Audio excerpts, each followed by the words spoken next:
El rey se disfraza de plebeyo en su propio castillo y encuentra al amor de su vida. En el corazón de las tierras de Castela, donde los campos de trigo se mecían como un mar dorado bajo el sol de la tarde, se alzaba imponente el castillo real. Sus torres de piedra clara parecían tocar el cielo, mientras las banderas con el escudo del león rampante ondeaban orgullosas, anunciando a todos los viajeros que habían llegado al reino del rey Alejandro Montero, el justo. Pero la justicia tiene su precio, y Alejandro lo sabía mejor que nadie. Esa noche, como tantas otras, el rey despertó empapado en sudor frío. Siempre era el mismo sueño. Tenía apenas 8 años, escondido tras un pesado tapiz en el salón del trono, mientras observaba cómo los consejeros de su padre, hombres en quienes el viejo rey había depositado toda su confianza, hundían sus dagas en los cuerpos de sus padres. Podía recordar con dolorosa claridad el sonido del metal atravesando la carne, los gritos ahogados de su madre, las palabras murmuradas por los traidores, por el bien del reino. ¿Otra vez las pesadillas, Majestad? La voz de Dom Alberto, su viejo tutor y único confidente verdadero, lo trajo de vuelta al presente. Alejandro se incorporó en la enorme cama con dosel. A sus 35 años, su rostro mostraba una belleza severa, con ojos color ámbar que parecían ver más allá de las personas, buscando siempre la traición oculta. Siempre vuelven en la víspera del aniversario, Alberto. El anciano asintió, sirviendo una copa de vino especiado con hierbas calmantes. Mañana se cumplen 27 años de aquella noche, murmuró mientras le ofrecía la bebida. Y 27 años en los que me he preguntado, ¿quién será el próximo en traicionarme? Alejandro bebió el vino de un trago. La corte está llena de sonrisas falsas y palabras vacías. Desde que me senté en ese maldito trono, no he conocido la verdad de nadie. Dom Alberto observó al rey con ojos cansados. Lo había criado desde aquella terrible noche, enseñándole a gobernar con firmeza, pero también con compasión.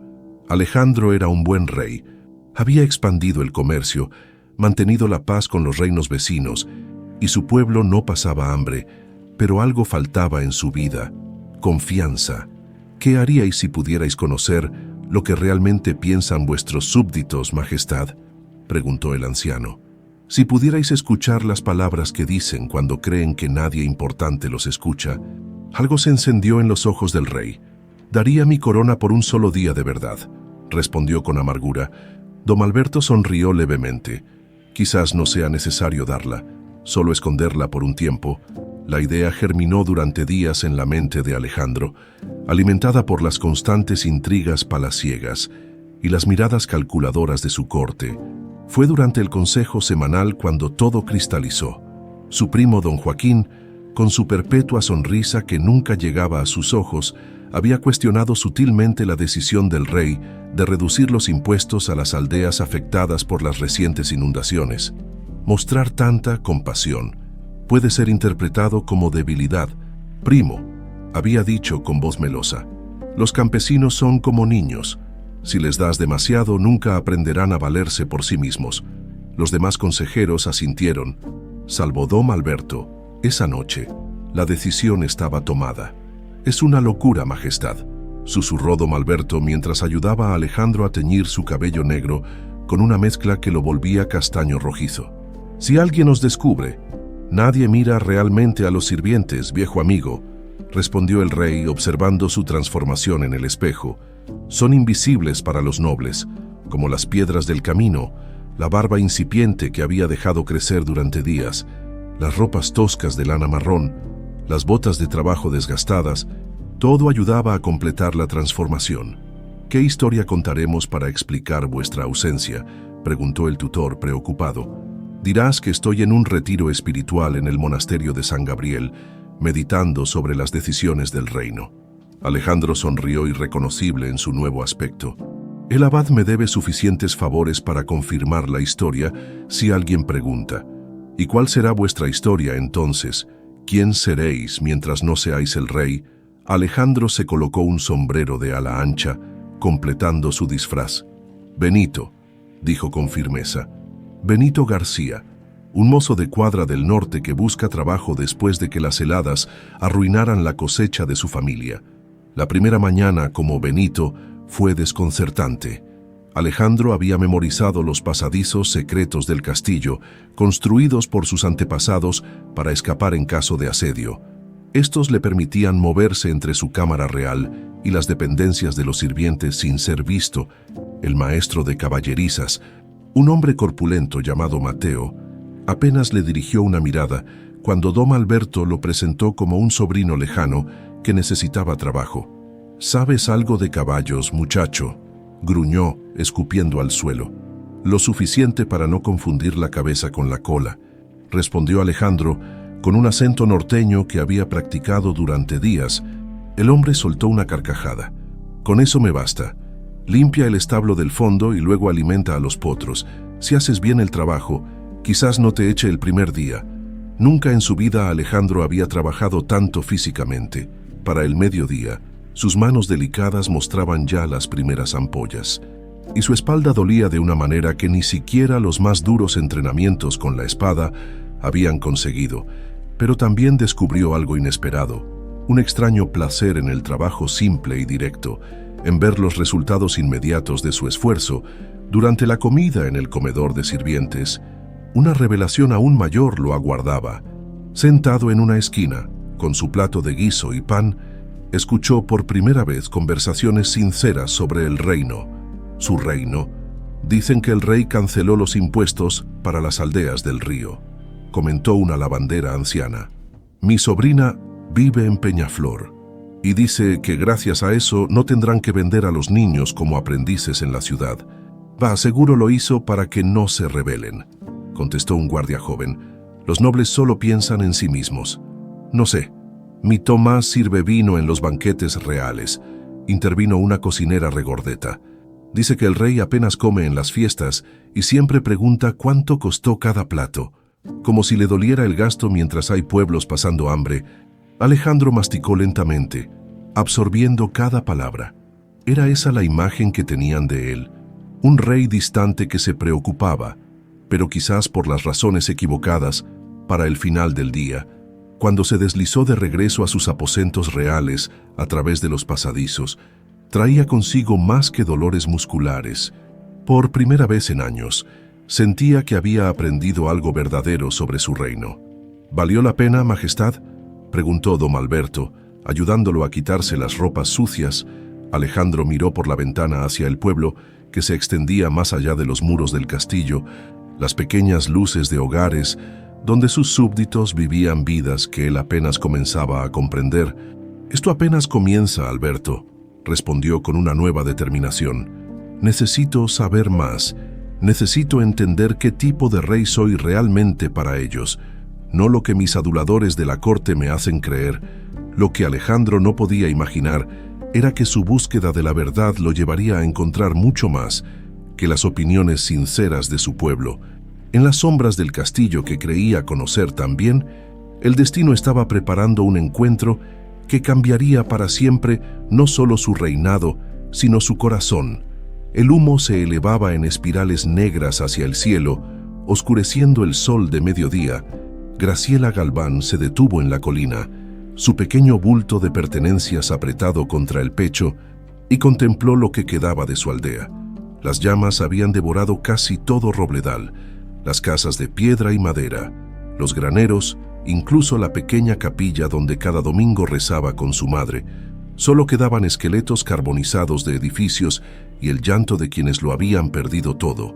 «No mires atrás, hija», le había dicho su madre entre accesos de tos, su rostro demacrado por la enfermedad que le robaba las fuerzas desde hacía meses. «Ve a Castela, busca trabajo en el castillo. Doña Elvira, la cocinera real, fue amiga mía en la juventud. Dile que eres hija de Beatriz Galván y quizás…».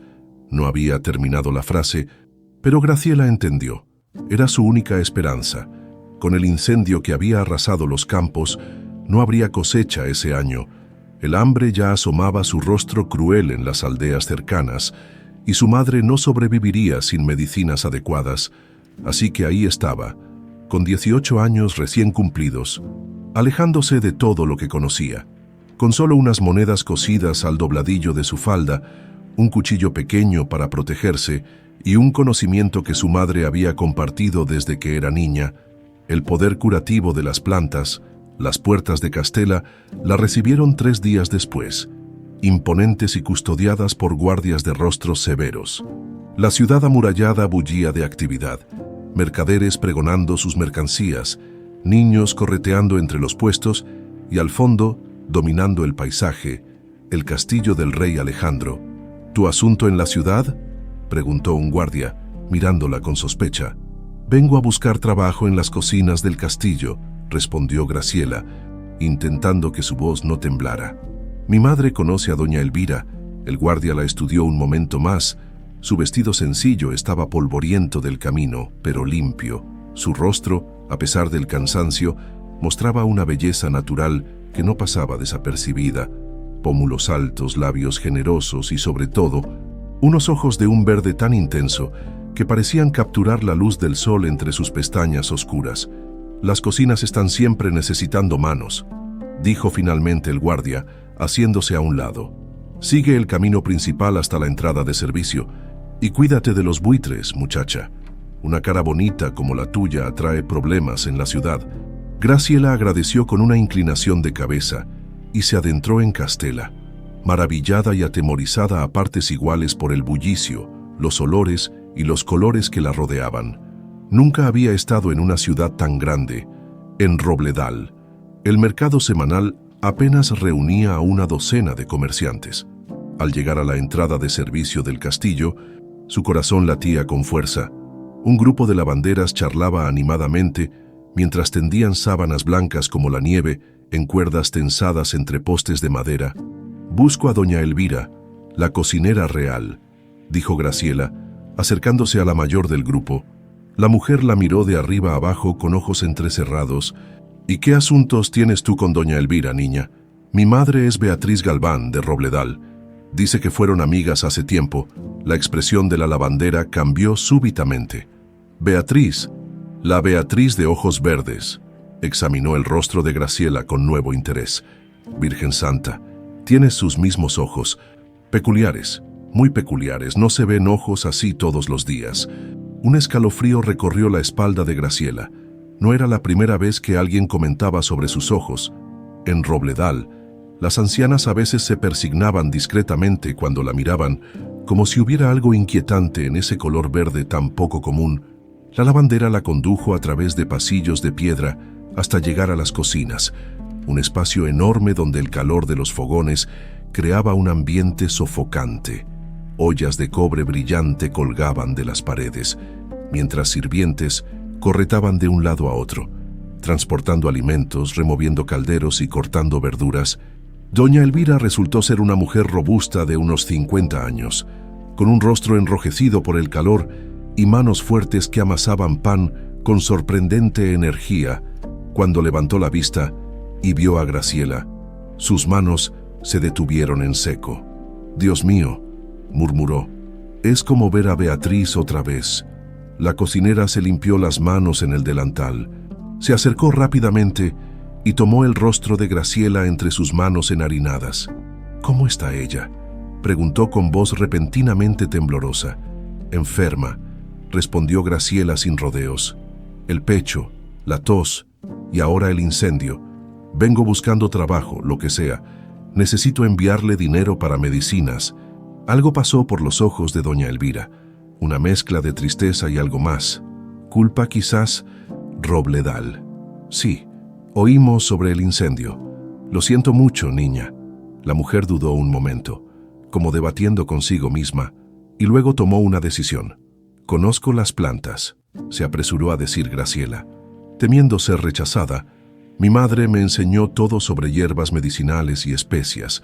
Sé que tallos de hinojo combinan mejor con el pescado, que raíces alivian el dolor de las articulaciones, que flores combaten la fiebre». Una sonrisa suavizó el rostro de doña Elvira. «Claro que lo sabes. Eras tú quien salía con tu madre a recogerlas desde que apenas podías caminar, ¿verdad?». Graciela asintió, sorprendida de que la mujer supiera ese detalle. «Beatriz y yo fuimos más que amigas», explicó la cocinera, bajando la voz. «Éramos como hermanas, y tengo una deuda con ella que nunca podré pagar completamente». Recorrió con la mirada la concurrida cocina y asintió para sí misma. Justamente necesito a alguien que conozca de hierbas. Nuestro anterior herbario murió hace un mes y las especias que quedaban están casi agotadas. El rey es exigente con sus comidas y los banquetes requieren sabores que impresionen a los embajadores. Así fue como Graciela encontró su lugar en las cocinas reales. Comenzó esa misma tarde, instalada en un pequeño cuarto junto al huerto donde crecían las hierbas culinarias más comunes. Su cama era sencilla, pero más cómoda que el jergón de paja que tenía en Robledal, y por primera vez en meses pudo dormir sin el miedo constante a que la enfermedad se llevara a su madre durante la noche. Su trabajo consistía en mantener abastecida la despensa de hierbas secas y frescas, preparar mezclas de especias para los diferentes platos y salir ocasionalmente a los bosques cercanos para recolectar plantas silvestres que no crecían en el huerto del castillo. Los primeros días fueron agotadores. El castillo funcionaba como una pequeña ciudad, con ritmos y reglas propias. Graciela aprendió rápidamente la jerarquía, desde los pinches de cocina que apenas tenían voz, hasta la todopoderosa doña Elvira, cuyas órdenes se cumplían sin cuestionar. También aprendió a evitar ciertos pasillos donde los guardias y caballeros jóvenes acostumbraban a rondar buscando distracciones con las sirvientas. Sus ojos verdes atraían demasiadas miradas, demasiados comentarios susurrados. Los ojos de bruja, oyó murmurar una vez a una anciana que pelaba patatas en un rincón. Mi abuela decía que las mujeres con ojos así están marcadas, tienen un don o una maldición, según se mire. Graciela fingió no escuchar, pero las palabras se le clavaron hondo. Su madre siempre había ignorado tales supersticiones, pero ahora, sola en un lugar extraño, se preguntaba si habría algo de verdad en ellos. A veces, cuando preparaba ciertas mezclas, sentía como si las plantas le hablaran, revelándole combinaciones que ni siquiera su madre le había enseñado. Una tarde, mientras regresaba de recolectar menta silvestre junto al arroyo que bordeaba los jardines del castillo, Graciela se topó con una escena inusual. Un grupo de nobles, reconocibles por sus ropas finas, rodeaba a un hombre que parecía ser el rey Alejandro. Ella nunca lo había visto en persona, pero el respeto con que los demás lo trataban dejaba pocas dudas. Se ocultó tras un árbol, no queriendo interrumpir. El rey parecía cansado, con ojos que reflejaban un peso invisible. A su lado, un hombre más joven hablaba animadamente, señalando hacia los límites del bosque. «Primo, deberíais considerar talar esta parte para ampliar los terrenos de caza», decía con voz persuasiva. «Estas tierras apenas dan beneficio como están. Estas tierras, don Joaquín, son las que proveen hierbas medicinales a las aldeas circundantes», respondió el rey con firmeza. «No todo se mide en monedas de oro». Don Joaquín sonrió, pero sus ojos permanecieron fríos. «Que, considerado de vuestra parte, Majestad, el pueblo agradecerá vuestra generosidad». Había algo en su tono que hizo que Graciela se estremeciera. Cuando el grupo se alejó, permaneció un momento más escondida, pensando en lo que había presenciado. El rey no parecía el tirano distante que algunos sirvientes describían. Quizás, como todas las cosas en la vida, la verdad estaba en algún punto intermedio. Con su cesta llena de hierbas frescas, regresó a las cocinas, donde doña Elvira la esperaba con noticias. El rey celebrará un banquete en 2 semanas para conmemorar los 300 años del reino, anunció mientras revisaba las hierbas que Graciela traía. «Necesitaremos todas las especias que puedas conseguir. La calidad de los platos determinará si te quedas o no». Graciela asintió, determinada a no fallar. En su primer mes en el castillo, ya había enviado 2 pequeñas bolsas con monedas a su madre. No podía permitirse perder este trabajo. Lo que no sabía era que las próximas semanas traerían a su vida mucho más que plantas para recolectar o especias para mezclar. El destino, como las raíces de las hierbas más potentes, ya se entrelazaba silenciosamente bajo la superficie de su nueva vida.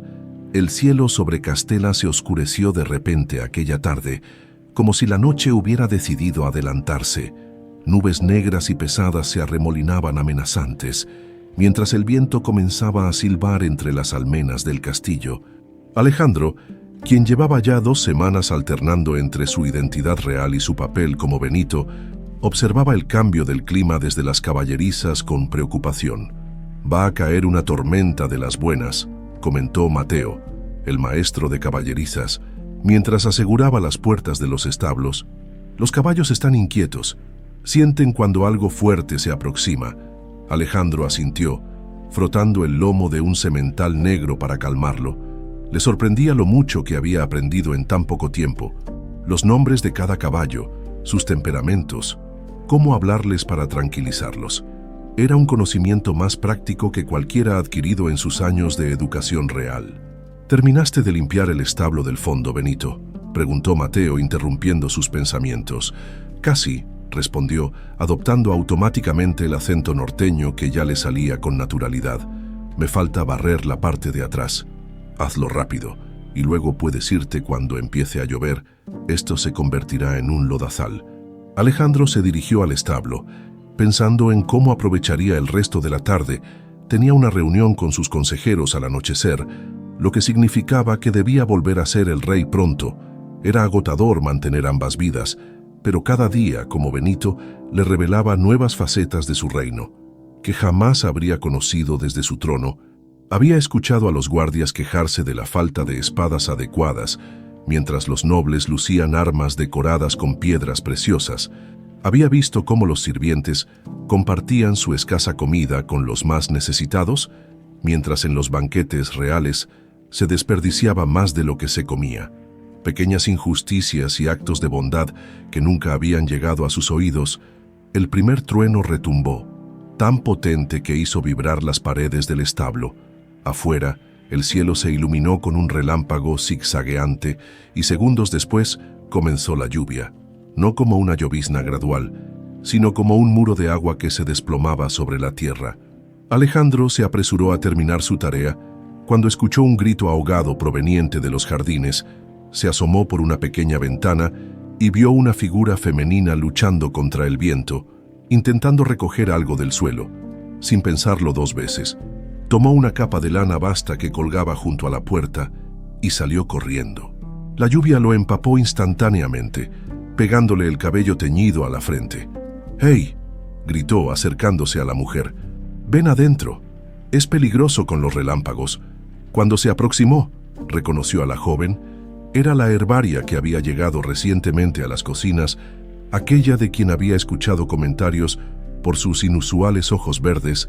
La había visto un par de veces desde lejos, pero nunca habían hablado. Graciela luchaba desesperadamente contra el viento, que amenazaba con llevarse las plantas que había extendido sobre telas para secarlas al sol de la tarde. Para ella, no eran simples hierbas. Representaban medicinas que podrían salvar vidas, incluyendo la de su madre. «Tengo que salvarlas», gritó por encima del estruendo de la tormenta.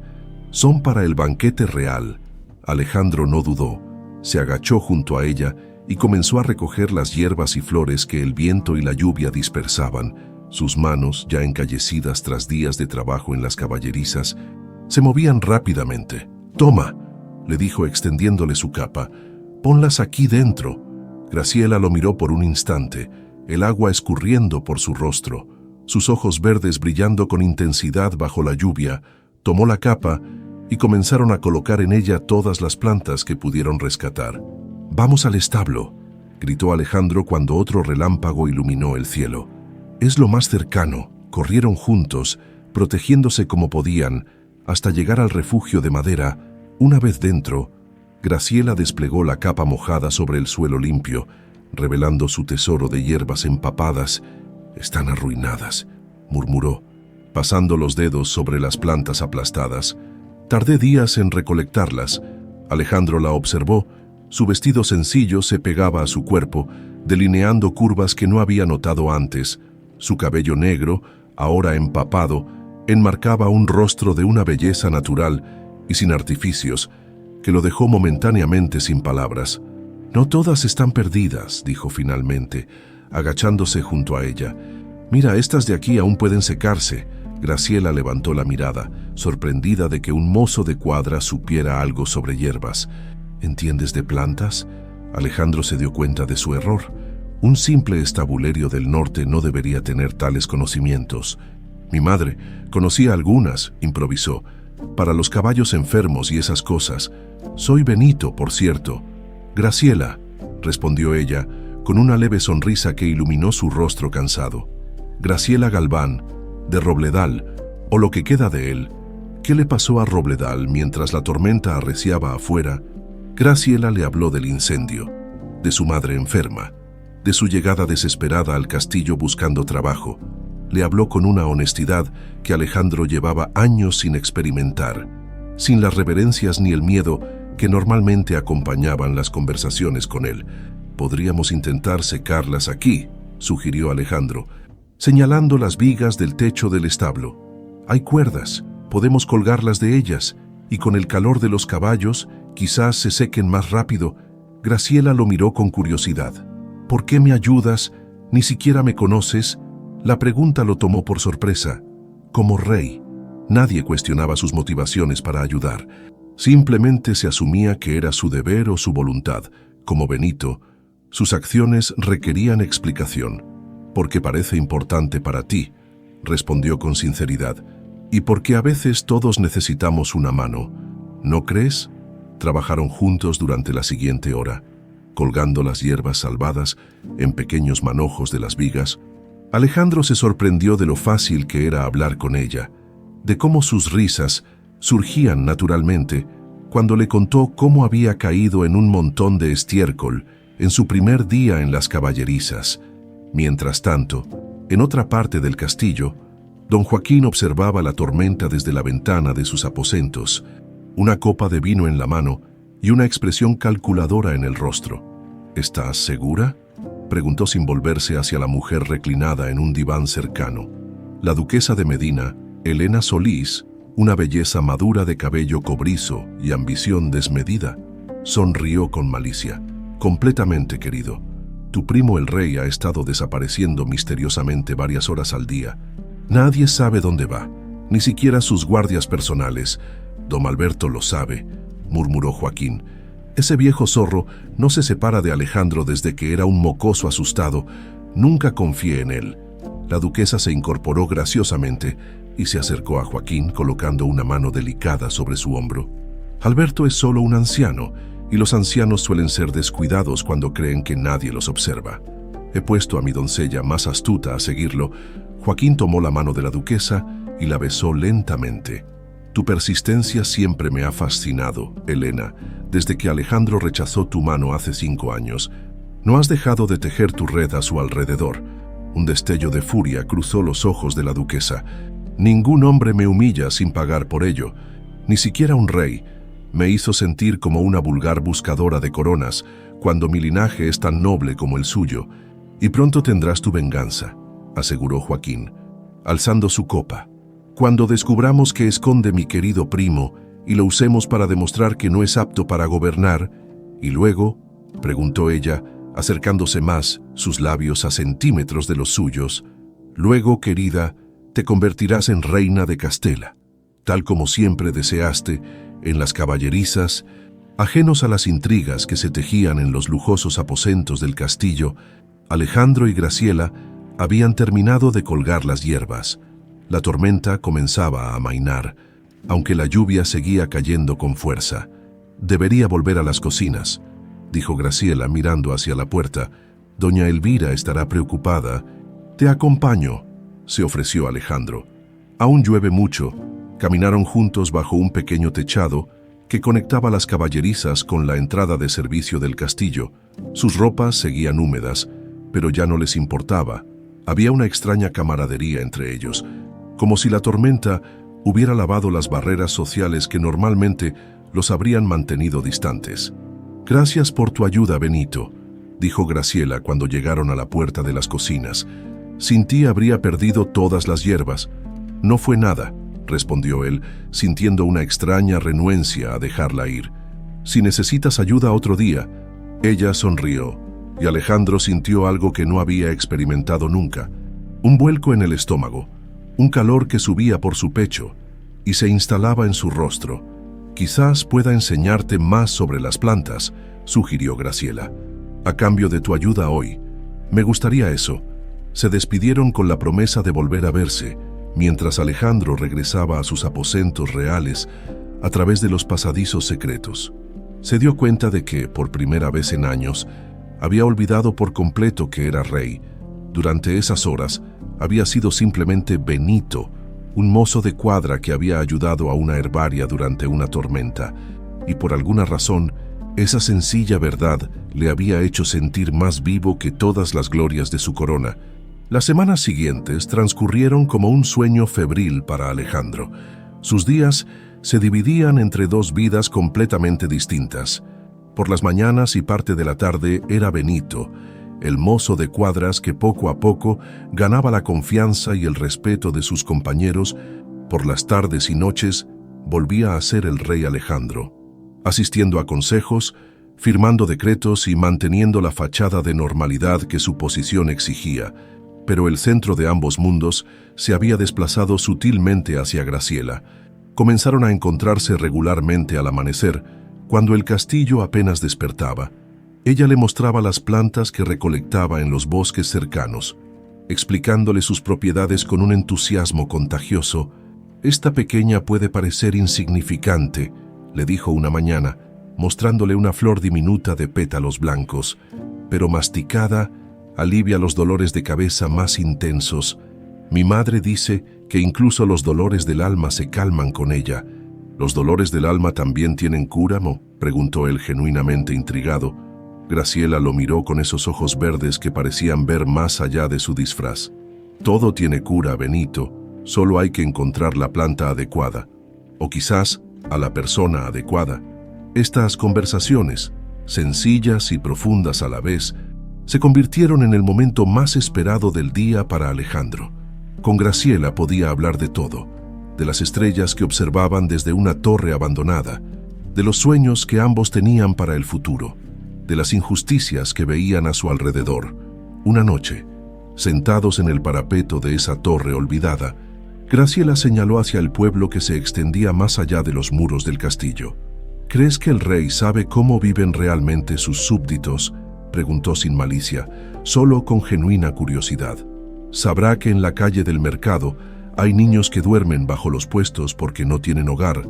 ¿O que en las aldeas del norte muchos mueren de fiebres que podrían curarse con las hierbas que aquí se desperdician?» Alejandro sintió como si le hubieran dado un puñetazo en el estómago. Durante años había creído gobernar con justicia, pero ahora veía los huecos en su reinado, las personas olvidadas por sus políticas.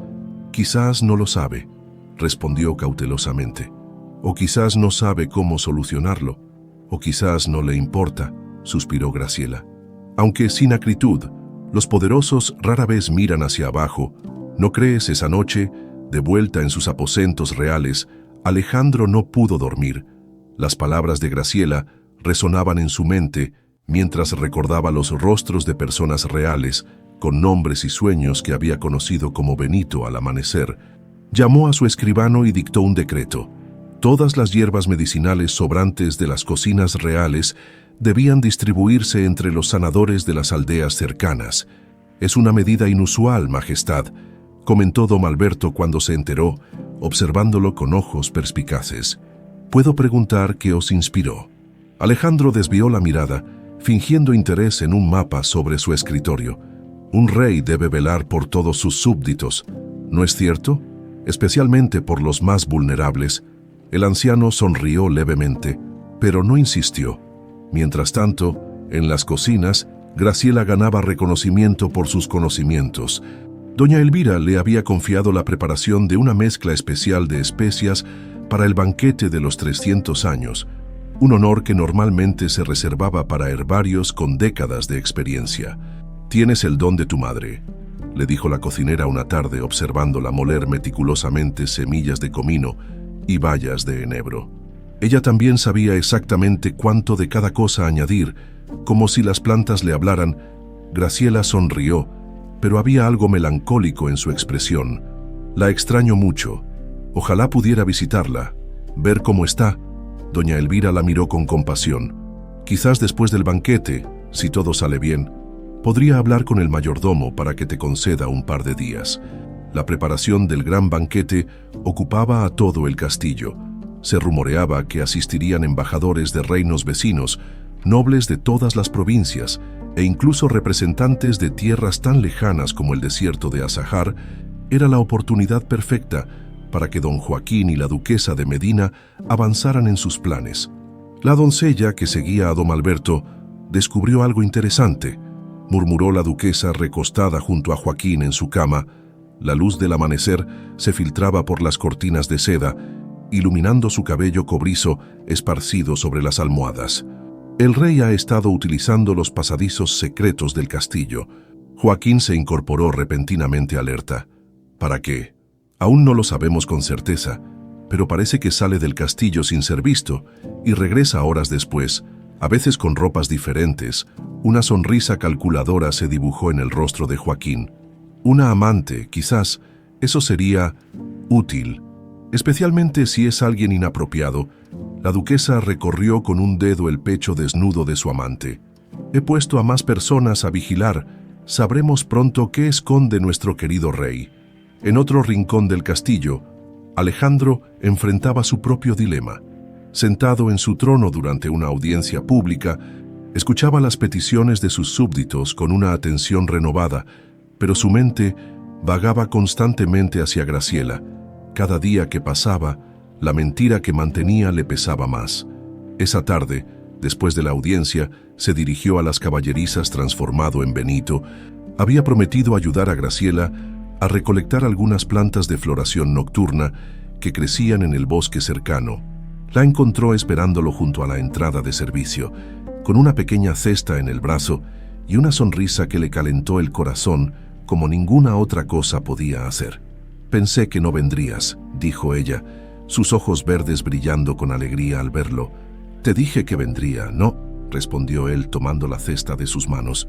«¿Qué buscaremos hoy? Flores de luna solo abren durante 3 noches en todo el año, y esta es la primera. Son excelentes para calmar pesadillas, y según dicen, para ver la verdad en los sueños». Alejandro sintió un escalofrío. Ver la verdad en los sueños. Quizás él necesitaba esas flores más que nadie. Caminaron juntos hacia el bosque, hablando animadamente. Era tan fácil estar con ella, tan natural. Cuando estaba con Graciela, sentía que podía ser simplemente un hombre, sin el peso de una corona, sin las expectativas de un reino entero sobre sus hombros. Ya en el claro del bosque donde crecían las flores de luna, pequeñas estrellas blancas que brillaban bajo la luz plateada, se sentaron juntos a esperar que las flores se abrieran completamente. «¿Nunca has pensado en ser algo más que un mozo de cuadras?», preguntó Graciela de repente, mirándolo con curiosidad. «Tienes manos hábiles y aprendes rápido. Podrías ser herrero, o incluso sanador con lo que ya sabes de plantas». Alejandro desvió la mirada, incómodo con la mentira que vivía. A veces pienso que mi vida podría ser diferente», respondió con cautela. «Pero todos tenemos nuestro lugar, ¿no crees?». Graciela negó firmemente con la cabeza. «No creo en lugares asignados. Benito, creo que podemos cambiar nuestro destino con cada decisión que tomamos». Sus palabras lo golpearon con fuerza. ¿Podría él cambiar su destino? ¿Abandonar su corona por una vida más simple pero más auténtica? La luz de la luna iluminó el rostro de Graciela cuando se inclinó para recoger una flor. Sin pensarlo, Alejandro alargó la mano y tocó su mejilla suavemente. Ella se quedó inmóvil, sus ojos encontrándose con los de él. «Graciela, yo». Las palabras murieron en sus labios cuando ella se acercó, eliminando la distancia entre ambos. El beso fue suave, tentativo al principio, luego más profundo, cargado de sentimientos que ninguno había expresado en voz alta. Cuando finalmente se separaron, Alejandro supo que ya no había vuelta atrás. Estaba enamorado de Graciela Galván, y eso complicaba todo. De regreso al castillo, caminaron en un silencio cómodo, sus manos rozándose ocasionalmente, hasta que ella se detuvo de repente. «Hay algo que debo decirte», murmuró su voz apenas audible. «He recibido noticias de mi aldea. Mi madre está empeorando. Después del banquete, debo regresar a verla, aunque sea por unos días». Alejandro sintió un nudo en el estómago.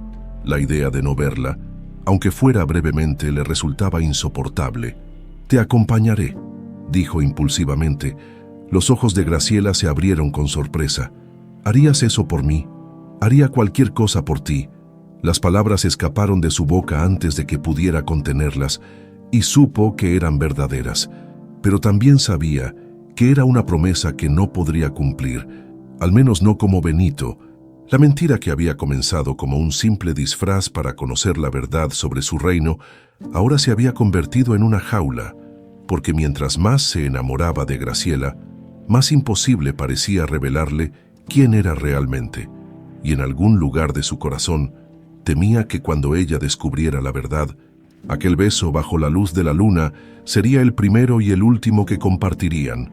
Los preparativos para el gran banquete habían alcanzado un frenesí casi palpable.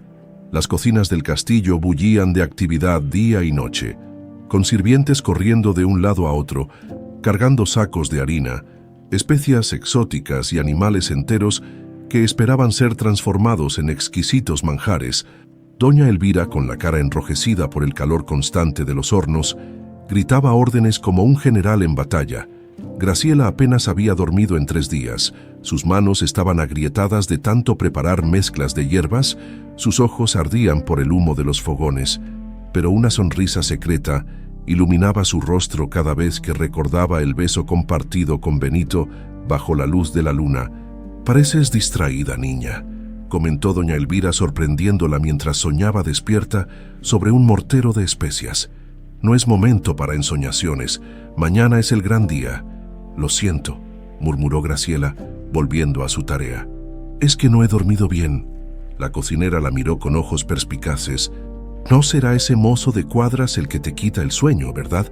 Te he visto con él». Graciela sintió que sus mejillas ardían. «Solo somos amigos. Me ayuda a recolectar hierbas, nada más». Doña Elvira soltó una carcajada ronca. «Tengo 50 años, hija. Reconozco esa mirada, solo ten cuidado», añadió, bajando la voz. «En este castillo las paredes oyen, y no todos se alegran cuando una flor humilde florece demasiado». Graciela asintió, comprendiendo la advertencia. Los romances entre sirvientes eran tolerados, pero no alentados. Las alianzas podían crear lealtades que no siempre beneficiaban a los señores. Mientras tanto, en sus aposentos reales, Alejandro enfrentaba su propio dilema. Acababa de firmar los últimos decretos que requerían atención inmediata antes del banquete, cuando don Alberto entró, cerrando cuidadosamente la puerta tras él. «Majestad», dijo con voz baja, «debemos hablar sobre vuestro pasatiempo». Alejandro levantó la vista de los pergaminos tensando la mandíbula. «¿Qué sucede? Creo que estáis siendo vigilado. He notado movimientos inusuales, sirvientes que normalmente no frecuentan ciertas áreas del castillo. Preguntas demasiado específicas sobre vuestros hábitos. Don Joaquín, posiblemente, y si mis sospechas son correctas, la duquesa de Medina está involucrada. Nunca os perdonó por rechazar su propuesta de matrimonio». Alejandro se levantó y caminó hacia la ventana, observando el patio donde los sirvientes iban y venían cargando provisiones para el banquete. En algún lugar ahí abajo estaría Graciela, trabajando duramente, completamente ajena a quién era realmente el hombre que había besado. «Quizás debería terminar con esto», murmuró, más para sí mismo que para Alberto. «Ha durado demasiado». El anciano se acercó, apoyando una mano arrugada en el hombro del rey. «¿Es por la joven Herbaria?», preguntó con suavidad. «Os he visto mirarla cuando creéis que nadie os observa». Alejandro se giró bruscamente. «Tú también me espías, viejo amigo». «Os protejo», corrigió Alberto con firmeza, «como lo he hecho desde que erais un niño asustado escondido tras un tapiz, y porque os quiero como al hijo que nunca tuve. Debo advertiros, esta fantasía no puede continuar indefinidamente. Sois el rey de Castela. Tenéis responsabilidades que no podéis eludir». Las palabras golpearon a Alejandro como piedras, cada una más pesada que la anterior. Sabía que Alberto tenía razón, pero la idea de no volver a ser Benito, de no volver a ver la sonrisa de Graciela cuando lo reconocía entre la multitud, le resultaba insoportable. «Solo un poco más», rogó odiando el tono de súplica en su voz. «Después del banquete, terminaré con todo esto». Te lo prometo. Don Alberto asintió con resignación. Como deseéis, majestad, pero tened cuidado. Los juegos de disfraces tienen consecuencias, y me temo que no todas serán agradables. En otro rincón del castillo, la duquesa de Medina y don Joaquín ultimaban su plan. La habitación estaba iluminada solo por unas pocas velas, proyectando sombras alargadas sobre los rostros conspiradores. «Todo está listo», anunció la duquesa, sirviéndose una copa de vino tinto como la sangre. «El copero real ha sido persuadido. ¿Estás seguro de qué copa será la de Alejandro?», preguntó Joaquín, su voz tensa por la anticipación. «La copa del rey siempre es la misma, oro con rubíes incrustados, y estará sentado a la cabecera, como siempre», respondió ella con un dejo de impaciencia. «El veneno actuará lentamente. Primero sentirá mareo, después náuseas. Pensarán que es el vino. Para cuando llegue la medianoche, su corazón simplemente se detendrá». Joaquín asintió, satisfecho. «¿Y no hay antídoto?». La duquesa sonrió con malicia. «Lo hay, pero solo yo lo tengo». «Perfecto. Cuando Alejandro muera sin herederos, yo seré proclamado rey como pariente más cercano. Y mi primera acción como soberano será elegir a la mujer más hermosa y astuta del reino como mi reina». Se inclinó para besarla, pero ella lo detuvo con un dedo sobre sus labios. «Aún no, querido. Celebraremos cuando la corona esté sobre tu cabeza». Lo que ninguno de los conspiradores sabía era que no estaban solos en la habitación. Graciela, quien había sido enviada para entregar una mezcla especial de té calmante para los nervios de la duquesa, ironía que no se le escapaba a doña Elvira, había escuchado todo desde detrás de un pesado tapiz que decoraba la antecámara. Su corazón latía tan fuerte que temía que lo oyeran cuando finalmente pudo escabullirse sin ser detectada. Corrió por los pasillos con la mente en caos. ¿A quién podía acudir? ¿Quién le creería a una simple herbaria acusando a dos de los nobles más poderosos del reino de conspirar para asesinar al rey? Benito. Él sabría qué hacer. Podría ayudarla a hablar con alguien de confianza, quizás con el capitán de la guardia o incluso con el viejo tutor del rey. Don Alberto corrió hacia las caballerizas donde sabía que Benito estaría preparando los caballos para los invitados que ya comenzaban a llegar para el banquete. El sol comenzaba a ponerse, tiñendo el cielo de un rojo sangre que le pareció un mal presagio. Las caballerizas estaban inusualmente silenciosas. La mayoría de los mozos habían sido reasignados para ayudar con los preparativos del banquete. Graciela entró apresuradamente, llamando a Benito en voz baja. No hubo respuesta. Avanzó hacia el fondo, donde sabía que él solía trabajar, y entonces lo vio, una figura de espaldas a ella, pero no vestía las ropas habituales de mozo de cuadra. En su lugar, llevaba finas prendas de seda y terciopelo negro con bordados dorados, y su cabello no era del tono rojizo de Benito, sino negro como la noche.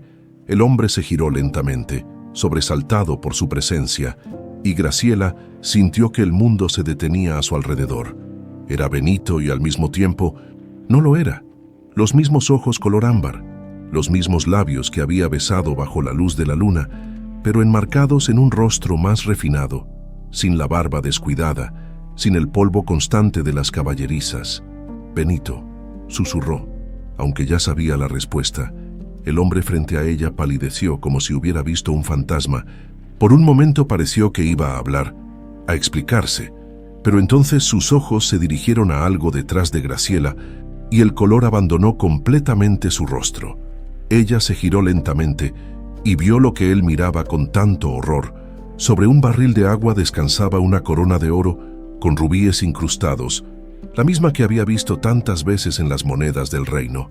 La realización la golpeó como un puñetazo en el estómago. No había estado enamorándose de un simple mozo de cuadras. Había estado enamorándose del rey Alejandro Montero. «Graciela, puedo explicarlo», comenzó él dando un paso hacia ella, extendiendo una mano implorante, pero ella retrocedió, como si su contacto pudiera quemarla. Las lágrimas comenzaron a rodar por sus mejillas, mientras todas las piezas encajaban, las ausencias, los conocimientos que ningún mozo de cuadras debería tener, la autoridad natural que siempre emanaba incluso vestido con harapos. «Todo este tiempo», murmuró su voz quebrándose, «todo fue una mentira». «No, no todo. respondió él desesperadamente. Lo que siento por ti es real. Es lo único real que he sentido en años. Graciela sacudió la cabeza, incapaz de procesar todo lo que estaba sucediendo. La traición personal se mezclaba con el horror de lo que acababa de descubrir. En menos de 24 horas, este hombre, rey o no, estaría muerto si ella no hacía algo. «Van a matarte», dijo abruptamente, secándose las lágrimas con el dorso de la mano. «Don Joaquín y la duquesa han sobornado al copero real. Tu copa estará envenenada mañana durante el banquete». Fue el turno de Alejandro de parecer aturdido. «¿Qué? ¿Cómo lo sabes?» «Los escuché justo ahora. Fui a llevarle un té a la duquesa y...» Su voz se quebró nuevamente. «Eso no importa. Lo que importa es que planean matarte y yo no puedo...» No pudo terminar la frase. A pesar del dolor de la traición, la idea de que él muriera le resultaba insoportable. Dio media vuelta y echó a correr, ignorando sus llamados. Corrió sin dirección, cegada por las lágrimas, hasta que sus piernas no pudieron más. Cuando finalmente se detuvo, estaba en uno de los jardines traseros del castillo, donde nadie la vería desmoronarse. Se dejó caer sobre la hierba húmeda y lloró hasta que no le quedaron lágrimas. El hombre que amaba no existía. Benito era una fabricación, una mentira elaborada, y el verdadero hombre tras el disfraz era inalcanzable como las estrellas, el rey de Castela, el hombre más poderoso del reino. La noche cayó completamente sobre el castillo, envolviendo todo en sombras. Graciela, con el corazón roto pero la mente más clara, tomó una decisión. No podía quedarse, no podía mirarlo a los ojos sabiendo la verdad, no podía servirle como si nada hubiera pasado.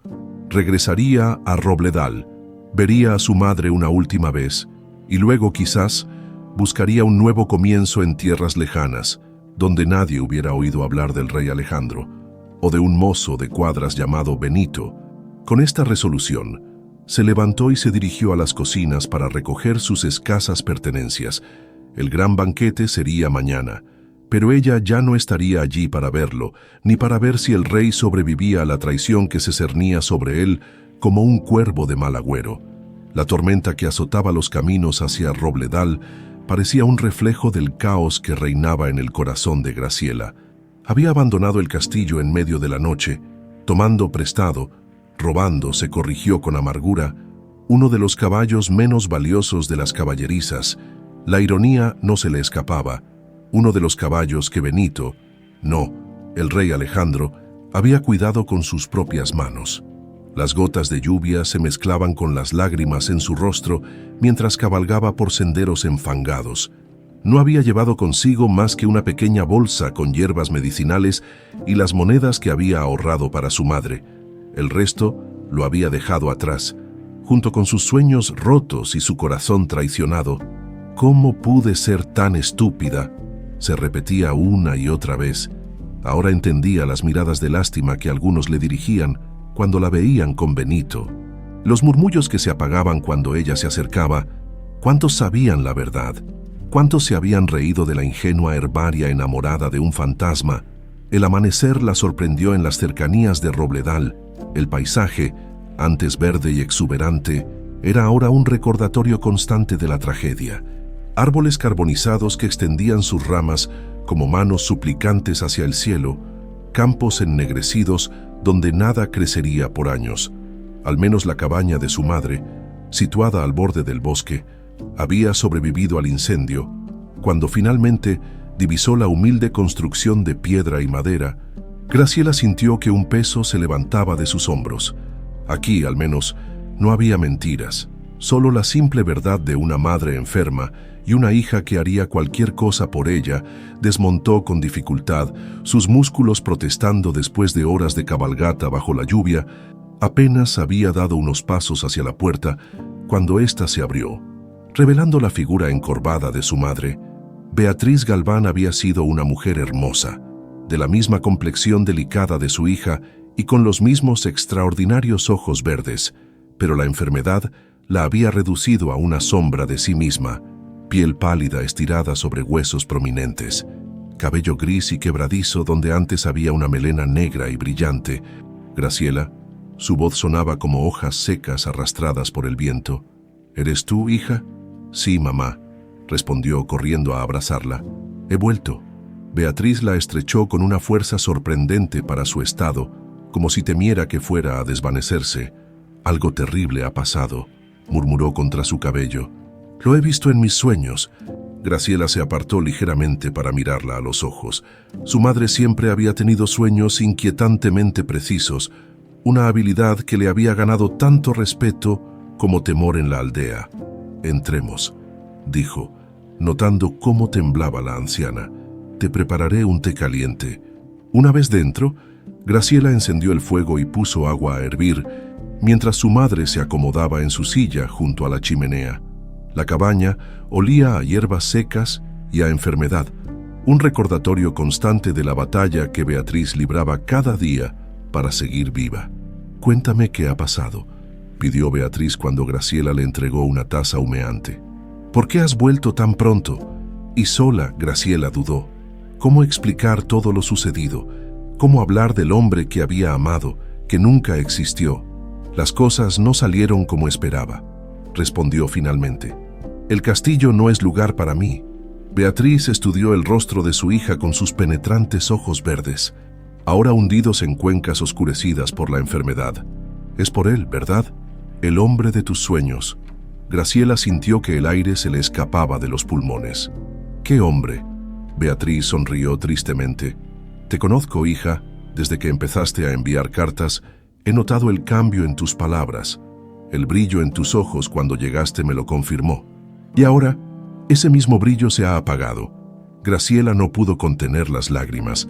Entre sollozos entrecortados, le contó todo a su madre, cómo había conocido a Benito durante la tormenta, cómo se habían enamorado poco a poco y finalmente, cómo había descubierto la terrible verdad. Me enamoré de una mentira. Mamá, concluyó secándose las lágrimas, el hombre que amaba nunca existió. Beatriz escuchó en silencio, su rostro indescifrable. Cuando Graciela terminó, la anciana se levantó con dificultad y se dirigió a un viejo arcón de madera en un rincón de la cabaña. Quizás sea el momento, murmuró más para sí misma que para su hija. Quizás sea este el día que he temido toda mi vida. De las profundidades del arcón, extrajo una pequeña caja de madera tallada con símbolos que Graciela no reconoció. Con manos temblorosas, la abrió y sacó algo que brilló a la luz del fuego. Un medallón de oro con el escudo real de Castela. ¿Qué es eso?, preguntó Graciela, intrigada. ¿De dónde lo has sacado, Beatriz? Regresó a su silla sosteniendo el medallón como si fuera a la vez un tesoro y una serpiente venenosa. Es hora de que conozcas la verdad, hija mía, dijo con voz cansada. Una verdad que he guardado durante 18 años, rezando cada día para que nunca tuvieras que saberla. Un escalofrío recorrió la espalda de Graciela. Algo en el tono de su madre le decía que lo que estaba a punto de escuchar cambiaría su vida para siempre. No soy quien crees que soy, comenzó Beatriz, tosiendo levemente. O más bien, tú no eres quien crees que eres. La anciana cerró los ojos como reuniendo fuerzas para lo que venía. Antes de conocer a tu padre, yo era dama de compañía en la corte de Castela. Servía a la reina Isadora, madre del actual rey. Graciela sintió que el suelo se movía bajo sus pies. Su madre nunca había hablado de su vida antes de Robledal, y ella siempre había asumido que era una campesina como todos en la aldea. Un día, continuó Beatriz, el rey Fernando, que entonces era príncipe, me notó. Era hermoso, carismático, y yo era joven e ingenua. Me cortejó en secreto, me llenó de promesas. Su voz se quebró. Caí en sus redes como tantas otras antes que yo. Graciela escuchaba paralizada, incapaz de procesar completamente lo que su madre estaba revelando. Cuando quedé embarazada, todo cambió. Fernando acababa de comprometerse con Isadora, un matrimonio político que no podía romperse. Me dio este medallón, suficiente oro para vivir cómodamente, y me envió lejos, prometiendo que algún día reconocería al hijo que llevaba en mi vientre. La tos interrumpió su relato, un ataque prolongado que la dejó jadeando. Graciela se apresuró a su lado, ofreciéndole agua, pero Beatriz la rechazó, determinada a terminar. Ese hijo eras tú, Graciela. No eres hija del hombre que conociste como tu padre.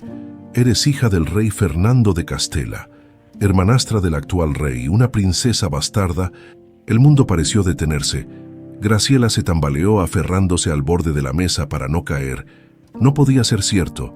No podía ser que el hombre que había amado, con quien había soñado una vida, resultara ser su propio hermano. No, susurró, las náuseas subiendo por su garganta. No puede ser verdad. Beatriz le tendió el medallón con manos temblorosas. Lo es. Y hay más. Fernando nunca cumplió su promesa. Cuando murió asesinado junto a su esposa, cualquier esperanza de reconocimiento murió con él. Me enteré después que los asesinos fueron consejeros corruptos que temían que se descubriera su malversación de fondos reales. El único testigo fue un niño de 8 años que se escondió tras un tapiz. Alejandro, murmuró Graciela recordando fragmentos de conversaciones en el castillo sobre la trágica historia del rey huérfano. Sí, tu medio hermano, el niño que se convirtió en rey a tan temprana edad, criado en el miedo y la sospecha. Graciela se dejó caer en una silla. Abrumada por las revelaciones, de pronto, todo cobraba un nuevo y terrible sentido. Los comentarios sobre sus ojos, tan inusuales, el interés de doña Elvira cuando mencionó el nombre de su madre, la extraña atracción que había sentido hacia Benito desde el primer momento. «¿Por qué no me lo dijiste antes?», preguntó, sintiendo que la rabia reemplazaba al shock inicial. «¿Para qué?», respondió Beatriz con amargura. «Qué bien te haría saber que eres la hija bastarda de un rey muerto. Preferí darte una vida simple pero honesta, lejos de las intrigas de la corte que casi me destruyeron». Otro ataque de tos la sacudió, esta vez más violento. Gotas de sangre mancharon el pañuelo que se llevó a los labios. Graciela olvidó momentáneamente su conmoción para atender a su madre. Preparó rápidamente una infusión con las hierbas que había traído, mezclando corteza de sauce para la fiebre y raíz de malva para la tos. Mientras cuidaba de Beatriz, su mente trabajaba frenéticamente, procesando todo lo que acababa de aprender. Si lo que su madre decía era cierto, ella y Alejandro compartían el mismo padre. El hombre que amaba era su medio hermano, pero más allá del horror personal, otro pensamiento tomaba forma en su mente. En menos de un día, don Joaquín y la duquesa planeaban asesinar al rey y a su hermano. A pesar del dolor y la traición, no podía permitir que eso sucediera. «Debo volver», dijo súbitamente, sobresaltando a Beatriz. «Tengo que regresar al castillo». «¿Por qué?», preguntó la anciana, alarmada. «No hay nada para ti allí, solo dolor». Graciela apretó el medallón en su mano hasta que los bordes se le clavaron en la piel. «Van a matarlo, mamá. Van a envenenar a Alejandro durante el banquete de esta noche. No puedo quedarme aquí sabiendo que podría impedirlo». Beatriz estudió a su hija con una nueva luz en sus ojos cansados. «¿Lo amas tanto que estás dispuesta a salvarlo, incluso sabiendo quién es?» «No lo sé», respondió Graciela con honestidad. «No sé qué siento ahora. Solo sé que no puedo dejar que lo asesinen». La anciana asintió lentamente. «Siempre tuviste el corazón más valiente que he conocido», murmuró. «Ve, entonces, pero prométeme que tendrás cuidado. La corte es un nido de víboras, y ahora tú tienes algo que muchos codician, sangre real». Graciela abrazó a su madre, consciente de lo frágil que se sentía entre sus brazos. «Volveré», prometió. «Y cuando lo haga, hablaremos más sobre todo esto. Hay demasiadas preguntas que aún no tienen respuesta». Mientras se preparaba para partir nuevamente hacia Castela, Graciela guardó el medallón en un bolsillo secreto de su vestido. El peso del metal contra su pecho era como el peso de su nueva identidad, hija de un rey, hermana de otro rey, princesa que nunca supo que lo era. El sol comenzaba a ponerse cuando montó nuevamente. Si cabalgaba sin descanso, podría llegar al castillo antes de que sirvieran el vino envenenado. Lo que no sabía era que otros secretos, aún más oscuros y sorprendentes, la esperaban en Castela, secretos que cambiarían no solo su destino, sino el del reino entero. El cielo nocturno sobre Castela estaba despejado y salpicado de estrellas cuando Graciela finalmente divisó las murallas del castillo. Había cabalgado sin descanso, deteniéndose solo para dar agua al exhausto animal. Su cuerpo entero protestaba de dolor, pero la urgencia de su misión la mantenía alerta. Las antorchas iluminaban el camino hacia la fortaleza, que bullía de actividad incluso a esa hora tardía. Carruajes elegantes con escudos nobiliarios entraban y salían por las puertas principales, trayendo a los últimos invitados para el gran banquete. Graciela sabía que no podría entrar por allí. Los guardias la reconocerían como la herbaria que había desaparecido llevándose un caballo. Desmontó a cierta distancia y condujo al animal hasta un pequeño bosquecillo, donde lo ató asegurándose de que tuviera acceso a hierba fresca. «Perdóname», murmuró acariciando su cuello sudoroso. Si todo salía bien, volvería a buscarlo. Si no, el caballo encontraría su camino de regreso o alguien lo hallaría, bordeando las murallas. Graciela recordó lo que Alejandro, le había contado una vez sobre una pequeña puerta oculta que los sirvientes usaban para escaparse ocasionalmente a las tabernas del pueblo. Estaba disimulada tras unos matorrales espinosos y los guardias rara vez la vigilaban. Con las manos arañadas por las espinas, finalmente encontró la estrecha abertura, tal como esperaba. Estaba sin vigilancia. Deslizándose por el hueco, entró a los jardines traseros del castillo. El banquete ya habría comenzado, pero aún tenía tiempo. Primero necesitaba llegar a las cocinas, encontrar a doña Elvira y conseguir su ayuda para alertar al rey. Se escabulló entre las sombras, evitando las zonas iluminadas por antorchas. Cuando estaba a punto de alcanzar la entrada de servicio, una mano fuerte se cerró sobre su boca, mientras un brazo la sujetaba por la cintura, inmovilizándola. «Vaya, vaya, ¿qué tenemos aquí?», susurró una voz masculina en su oído. «Una palomita que regresa al nido justo a tiempo para la celebración». Graciela intentó zafarse, pero el hombre era demasiado fuerte. Con un movimiento practicado, le ató las manos a la espalda y la arrastró hacia una puerta lateral. «El señor estará muy complacido de verte», continuó su captor, a quien Graciela ahora reconocía como uno de los guardias personales de don Joaquín. «Ha estado preguntando por ti». La condujo a través de escaleras estrechas y pasillos poco transitados hasta una cámara pequeña pero lujosamente decorada. Allí, sentado junto a un escritorio de roble tallado, don Joaquín la esperaba con una sonrisa calculadora. «Qué oportuno regreso, Graciela Galván», dijo, levantándose con falsa cortesía. «O debería decir, princesa Graciela». El estómago de Graciela dio un vuelco. «¿Cómo podía saber? Pues no sé de qué habla», respondió con toda la firmeza que pudo reunir. «Soy solo una herbaria de Robledal, don Joaquín Río». Un sonido desagradable y frío. «Puedes abandonar la farsa, querida. Sé exactamente quién eres».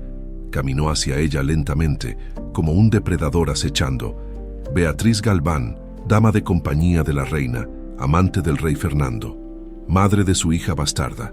He estado rastreándote durante años». El guardia empujó a Graciela hacia una silla y se retiró discretamente a un rincón de la habitación, dejándola a solas con Joaquín. «¿Por qué?», preguntó ella, luchando contra el pánico que amenazaba con ahogarla. «¿Qué interés podría tener en mí, al principio?» «Simple precaución», respondió él sirviéndose una copa de vino. «Como primo del rey y posible heredero, necesitaba saber quiénes podrían disputarme ese derecho. Encontré registros, cartas. Fernando era descuidado con sus amantes», sonrió con desdén. «Pero entonces descubrí algo mucho más interesante. De un cofre cerrado con llave extrajo varios pergaminos amarillentos por el tiempo. Los desplegó sobre la mesa frente a Graciela. «¿Sabes leer, princesa campesina?» «Solo algunas palabras», admitió ella. Su madre le había enseñado lo básico, pero los documentos legales estaban más allá de su comprensión. «Entonces permíteme iluminarte». Don Joaquín señaló el primer documento. «Este es un registro secreto del matrimonio entre tu madre y el príncipe Tomás, hermano mayor de Fernando y legítimo heredero al trono de Castela». Graciela sintió que el aire se le escapaba de los pulmones. «Imposible. Mi madre me dijo que mi padre era Fernando». «Tu madre te mintió», interrumpió Joaquín con crueldad. «Ya sea por confusión o por protegerte, no lo sé, pero la verdad está aquí». Golpeó el pergamino con el dedo índice. «Tomás y Beatriz se casaron en secreto, contraviniendo los deseos del viejo rey, que había arreglado otra alianza para su primogénito». Señaló otro documento. «Y aquí está el acta de nacimiento. registrada discretamente en un monasterio cercano a Robledal, Graciela, hija de Tomás y Beatriz de Castela. Leyó con énfasis. Nacida exactamente 9 meses después de la misteriosa muerte del príncipe Tomás, la cabeza de Graciela daba vueltas. No era hija ilegítima de Fernando. Era hija legítima de Tomás, el hermano mayor, el verdadero heredero. ¿Qué le pasó a Tomás?, preguntó, temiendo ya la respuesta. Los ojos de Joaquín brillaron con malicia. Fue asesinado, por supuesto, en una emboscada orquestada por su propio hermano, Fernando, para usurpar el trono. Tu madre, embarazada y temiendo por tu vida, huyó creyendo que llevaba al hijo bastardo del usurpador, cuando en realidad portaba en su vientre a la legítima heredera de Castela. Golpeó la mesa, incapaz de contener su excitación. ¿No lo entiendes aún tú? Una simple herbaria de ojos verdes, eres la verdadera reina de Castela por derecho de nacimiento. No Alejandro, hijo del usurpador, no yo, simple primo de la rama menor. Tú, Graciela se quedó paralizada, incapaz de procesar completamente lo que acababa de escuchar, si era verdad, si realmente era hija de Tomás y no de Fernando. No soy hermana de Alejandro, murmuró más para sí misma que para Joaquín. Somos primos. Primos, sí, confirmó él malinterpretando su alivio. Primos que comparten la misma sangre real, aunque la tuya tiene mayor derecho al trono. Se inclinó hacia ella, bajando la voz. Y puedo ayudarte a reclamar lo que es tuyo por derecho divino. Graciela lo miró con desconfianza. ¿Por qué harías eso? ¿Qué ganas tú? La sonrisa de Joaquín se ensanchó. Digamos que prefiero ser la mano derecha de una reina inexperta que un noble más bajo el reinado de Alejandro. Además, añadió acariciando el borde de su copa, una reina necesita un rey consorte, alguien que conozca los entresijos de la corte, que pueda guiarla en los complejos laberintos del poder. Graciela sintió náuseas ante la insinuación. Ahora entendía completamente el plan. Joaquín la usaría como marioneta para gobernar a través de ella, probablemente eliminándola cuando ya no le fuera útil. ¿Y qué pasa con Alejandro?, preguntó intentando ganar tiempo. ¿También planeas convertirlo en tu marioneta? La expresión de Joaquín se endureció. Alejandro es un obstáculo que será removido esta noche. El vino ya está servido en su copa, Tatian. Para la medianoche, Castela no tendrá rey y estará lista para recibir a su verdadera reina. Graciela luchó por mantener la compostura. Tenía que salir de allí, tenía que advertir a Alejandro. ¿Y si me niego?, desafió levantando la barbilla. ¿Y si no quiero ser tu reina títere? Joaquín se acercó, tomando su rostro con una mano, apretando dolorosamente sus mejillas. Entonces, querida prima, me aseguraré de que te reúnas con tu padre mucho antes de lo que esperabas. Después de todo, hay más de una forma de reclamar el trono. Tu cadáver y el de Alejandro serían una tragedia conmovedora, que el reino lloraría brevemente antes de aceptarme como su soberano. La soltó bruscamente, haciéndola tambalearse. Piénsalo mientras me aseguro de que nuestro querido rey disfruta de su última copa. El guardia te mantendrá compañía. Con esas palabras, don Joaquín abandonó la habitación. Cerrando con llave tras de sí, Graciela escuchó sus pasos, alejándose por el pasillo. Mientras el guardia tomaba posición junto a la puerta, su mente trabajaba frenéticamente. Tenía que escapar, tenía que llegar al salón del banquete. Pero, ¿cómo? Sus manos seguían atadas, y aunque lograra liberarse, el guardia bloquearía cualquier intento de fuga. Entonces, recordó las hierbas que aún llevaba en el bolsillo secreto de su vestido. Junto al medallón, entre ellas había polvo de raíz de valeriana, potente sedante que usaba para los pacientes con insomnio. Si pudiera distraer al guardia. Por favor, dijo con voz trémula. Necesito agua. Tengo mucha sed después del viaje. El guardia la miró con suspicacia, pero finalmente asintió. Tomó una jarra y un vaso de una mesa auxiliar y se los acercó. Tengo las manos atadas, señaló ella. No puedo beber así. Con un gruñido de fastidio, el hombre dejó la jarra y desenfundó una pequeña daga. Graciela contuvo la respiración mientras cortaba sus ataduras. Un solo movimiento extraño y te rebano el cuello, advirtió.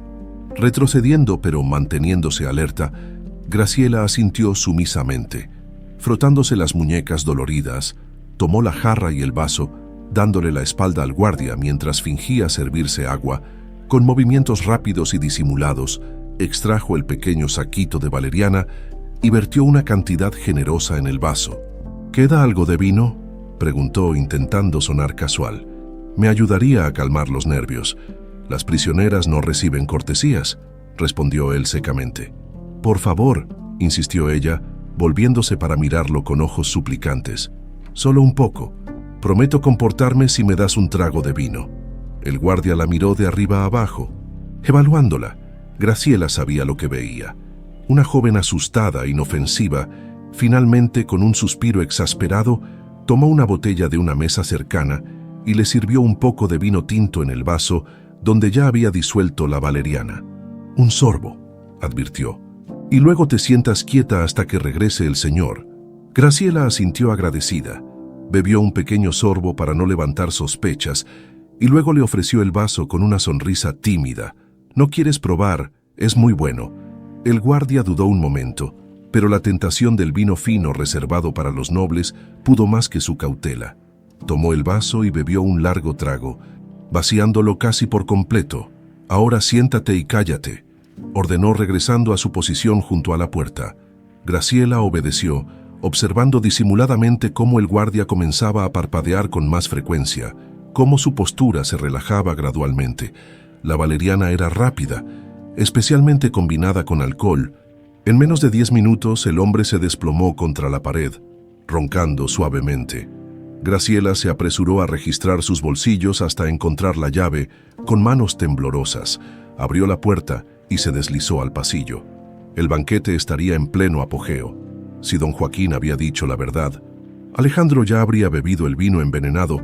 Quizás fuera demasiado tarde, pero tenía que intentarlo, con el medallón real contra su pecho como un talismán y los documentos que probaban su identidad escondidos entre sus ropas. Graciela corrió hacia el salón real, donde el destino de Castella y el suyo propio se estaba decidiendo entre copas de vino y traiciones palaciegas. El gran salón de Castella resplandecía aquella noche como nunca antes. Cientos de velas en candelabros de plata bañaban el espacio con luz dorada, reflejándose en las copas de cristal y en las joyas que adornaban a la nobleza. Tapices centenarios cubrían las paredes de piedra, narrando las glorias pasadas del reino. En el techo abovedado, un fresco recién restaurado mostraba a los antepasados de la familia real recibiendo la bendición divina. En la mesa principal, elevada sobre una tarima para que todos pudieran verla, el rey Alejandro presidía el banquete con expresión solemne. Vestía de negro y oro, los colores de la casa real, y la corona brillaba sobre su cabeza como un recordatorio constante de su autoridad. Pero quienes lo conocían bien, como el viejo Dom Alberto sentado a su izquierda, podían ver las sombras bajo sus ojos, el cansancio en su mirada. No había dormido en toda la noche, atormentado por la desaparición de Graciela y por la advertencia que ella le había dado antes de huir. Había ordenado discretamente reforzar la seguridad, asignar catadores adicionales para cada plato y bebida que se le sirviera, pero sabía que si sus enemigos estaban realmente determinados, encontrarían la manera de alcanzarlo. A su derecha, la duquesa de Medina sonreía con encanto practicado, su vestido escarlata destacando entre los colores más sobrios de la corte. Sus dedos jugueteaban ocasionalmente con un pequeño frasco escondido en los pliegues de su falda, el antídoto para el veneno que pronto correría por las venas del rey. «Estáis inusualmente silencioso esta noche, Majestad», comentó la duquesa, acercándose más de lo que el protocolo permitía. «¿Acaso no disfrutáis de vuestra propia celebración?» Alejandro la miró con educada indiferencia. «3 siglos de historia pesan sobre mis hombros, duquesa. Es momento de reflexión más que de celebración. Entonces permitidme aligerar vuestra carga», respondió ella, haciendo una señal casi imperceptible al copero real que se aproximaba con una bandeja de plata. Un brindis por Castella y su glorioso futuro. El copero, un hombre pálido con ojos que evitaban los del rey, se inclinó para servir vino en la copa de oro y rubíes reservada exclusivamente para el monarca. Sus manos temblaban ligeramente, derramando unas gotas sobre el mantel de lino. Dom Alberto observaba la escena con ojos entrecerrados. Había notado el intercambio de miradas entre la duquesa y el copero, el nerviosismo del sirviente. Demasiado tarde, comprendió lo que estaba sucediendo. «Majestad», comenzó, pero fue interrumpido por don Joaquín, quien había aparecido repentinamente a su lado. «Primo», exclamó Joaquín con falsa jovialidad, «debéis probar este vino especialmente reservado para la ocasión. Dicen que proviene de viñedos bendecidos por los mismos dioses». Con un movimiento fluido, tomó la copa antes de que Alejandro pudiera alcanzarla y la levantó en un brindis. Por los 300 años de Castela y por su futuro, bajo el gobernante que merece, el énfasis en las últimas palabras no pasó desapercibido para Alejandro, cuyos músculos se tensaron instintivamente. Algo estaba mal, muy mal. En ese momento, las puertas del salón se abrieron de golpe, provocando un sobresalto colectivo entre los presentes. 2 guardias forcejeaban con una figura que se debatía fieramente, intentando entrar. «Déjenme pasar», gritaba una voz femenina que Alejandro reconoció al instante. «El rey está en peligro». Un silencio atónito cayó sobre el salón mientras los invitados giraban para observar el alboroto. Graciela, con el cabello revuelto, el vestido sucio y rasgado por su huida, luchaba por liberarse del agarre de los guardias. «Suéltenla», ordenó Alejandro poniéndose de pie tan bruscamente que derribó su silla. «Déjenla pasar». Los guardias, confundidos, miraron a su capitán en busca de confirmación. Este asintió reluctantemente y Graciela se zafó de sus manos, avanzando apresuradamente hacia la mesa principal. «¡Traición!», gritó señalando a don Joaquín y a la duquesa. «El rey será envenenado esta noche». Un murmullo de conmoción recorrió el salón.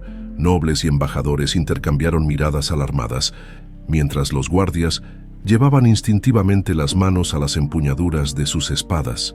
La duquesa de Medina se levantó con gracia estudiada, su rostro una máscara de indignación. «¿Cómo osáis, sucia campesina, interrumpir una celebración real con semejantes acusaciones?». Se volvió hacia los guardias. «Apresadla por difamación contra la nobleza». Pero Alejandro levantó una mano, deteniendo cualquier movimiento. «Dejadla hablar», ordenó, su voz resonando con autoridad. «Quiero escuchar lo que tiene que decir». Graciela avanzó hasta quedar frente a la mesa principal, sus ojos verdes brillando con determinación. «El vino está envenenado, Majestad», dijo claramente para que todos pudieran oírla. «La copa que don Joaquín sostiene contiene un veneno que detendrá vuestro corazón antes de la medianoche». Lo escuché de sus propios labios mientras planeaban usurpar el trono. Don Joaquín soltó una carcajada despectiva, aunque Alejandro notó cómo sus nudillos se blanqueaban alrededor de la copa. «¿Y debemos creer las palabras de una sirvienta desquiciada?», preguntó con desdén. «Quizás el trabajo en las cocinas ha sobrecalentado su mente». «No soy una simple sirvienta», respondió Graciela, sacando el medallón real de su vestido y sosteniéndolo en alto para que todos lo vieran. «Soy Graciela de Castela, hija legítima del príncipe Tomás, hermano mayor del rey Fernando, y legítimo heredero al trono». El silencio que siguió a esta declaración fue absoluto. Incluso los sirvientes que atendían las mesas se quedaron paralizados. Alejandro sintió que el mundo se detenía a su alrededor. Graciela, la mujer que amaba, era en realidad su prima y la verdadera heredera al trono. La duquesa fue la primera en recuperarse, soltando una risa cristalina pero forzada. ¡Qué imaginación tan vívida! Primero acusaciones de envenenamiento, ahora reclamaciones al trono. Quizás deberíamos contratarla como juglaresa real, pero Dom Alberto se había puesto de pie, estudiando el medallón con ojos entornados. «Ese medallón», murmuró lo suficientemente alto para que los más cercanos lo oyeran, «es el que el príncipe Tomás mandó hacer para su esposa secreta. Yo mismo supervisé su creación. Hace más de 20 años, don Joaquín, viendo cómo la situación se le escapaba de las manos, adoptó una nueva estrategia». «Sí, lo que dices es cierto», dijo, dirigiéndose a Graciela pero mirando fijamente a Alejandro.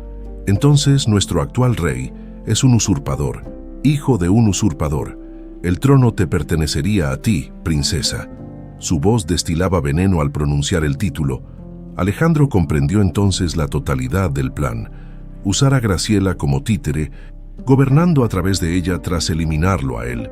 Si tienes pruebas de tu identidad, preséntaselas a la corte como es debido, continuó Joaquín con falsa razonabilidad, no con acusaciones salvajes durante una celebración. Fue entonces cuando hizo su movimiento. Con la atención de todos centrada en Graciela y sus palabras, deslizó la mano libre hacia su cinturón, donde una pequeña daga esperaba. En un movimiento tan rápido que apenas pudo verse, extrajo el arma y se lanzó contra Alejandro. «Si no puedo tener el trono por astucia, lo tendré por fuerza», gritó, su rostro contorsionado por la rabia y la ambición frustrada. Varios gritos de horror resonaron en el salón. Los guardias reales se precipitaron hacia adelante, pero estaban demasiado lejos. Don Alberto, demasiado anciano para intervenir, solo pudo extender una mano inútil. Fue Graciela quien reaccionó más rápido. Sin pensar, se interpuso entre el rey y la daga y, recibiendo el golpe que estaba destinado a Alejandro, la hoja se hundió en su costado, arrancándole un grito de dolor. La sangre floreció como una rosa escarlata en su vestido mientras se desplomaba. Alejandro la atrapó antes de que cayera al suelo, sosteniendo su cuerpo tembloroso entre sus brazos. El horror y la incredulidad se mezclaban en su rostro mientras la sangre de Graciela manchaba sus ropas reales. El caos se desató en el salón. Guardias rodearon a don Joaquín, desarmándolo y sometiéndolo con brusquedad. La duquesa de Medina intentó escapar aprovechando la confusión, pero fue interceptada por damas de la corte que habían presenciado toda la escena. «¡Un médico!», gritó Alejandro, su voz quebrada por la emoción. «Traigan al médico real de inmediato». Mientras esperaban, acunó el rostro pálido de Graciela entre sus manos, las lágrimas nublando su visión. «¿Por qué?», susurró. «¿Por qué lo hiciste?». Graciela sonrió débilmente, la sangre tiñendo sus labios. «Porque te amo», respondió simplemente. «Aunque seas un rey que se disfraza de mozo de cuadras para engañar a una pobre herbaria», Alejandro rió entre lágrimas, apretando su mano. «Y yo te amo a ti, aunque seas una princesa disfrazada de cocinera». El médico real llegó con su ayudante, cargando un maletín de cuero con instrumentos y remedios. Tras una rápida evaluación, su rostro se ensombreció. «Debemos llevarla a una habitación tranquila, Majestad. La herida es profunda, pero puede que no sea mortal si actuamos rápido». Alejandro asintió y, sin importarle el protocolo ni las miradas atónitas de la corte, levantó a Graciela en sus brazos. Mientras la llevaba fuera del salón, toda la nobleza de Castela fue testigo de algo sin precedentes. El rey de Castela llorando abiertamente por una mujer que hasta esa noche todos habían creído una simple sirvienta, y mientras las puertas se cerraban tras ellos, dejando atrás el caos y los murmullos. Una nueva historia comenzaba a tejerse en los corazones de quienes habían presenciado aquel acto de amor y sacrificio, una historia que cambiaría para siempre el destino de Castela. Los pasillos del castillo se convirtieron en un torbellino de actividad, mientras Alejandro llevaba a Graciela en brazos hasta sus propios aposentos reales. Sirvientes corrían delante de ellos, abriendo puertas y encendiendo lámparas, mientras guardias mantenían a raya a los curiosos. El médico real, un hombre mayor llamado Matías, los seguía de cerca, dando órdenes a sus ayudantes con la autoridad que solo décadas de experiencia pueden conferir. «Necesito agua caliente, vendas limpias y mis hierbas», ordenaba, su voz firme a pesar de la urgencia. Rápido, cuando llegaron a la cámara real, Alejandro colocó a Graciela con delicadeza sobre su propia cama. La sangre ya empapaba las sábanas de seda, un contraste brutal contra el blanco inmaculado. «¿Puedes salvarla?», preguntó Alejandro, su voz quebrada por el miedo, olvidando por completo que era un rey hablando con un súbdito. En ese momento, era simplemente un hombre aterrorizado de perder a la mujer que amaba.